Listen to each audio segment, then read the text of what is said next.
Korido at buhay na pinagdaanan ng tatlong prinsipeng magkakapatid na anak ng Haring Fernando at ng Reyna Valeriana sa Kahariang Berbania.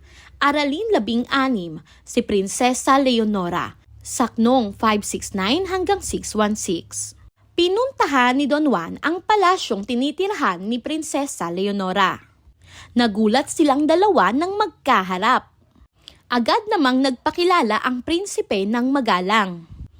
Nahulog si Don Juan sa kagandahan ni Leonora at si Leonora naman ay agad na naantig sa kabaitan at paggalang ng prinsipe. Binalaan ni Leonora si Don Juan na mapanganib ang lugar. Binabantayan siya umano ng isang serpienteng may 7 ulo.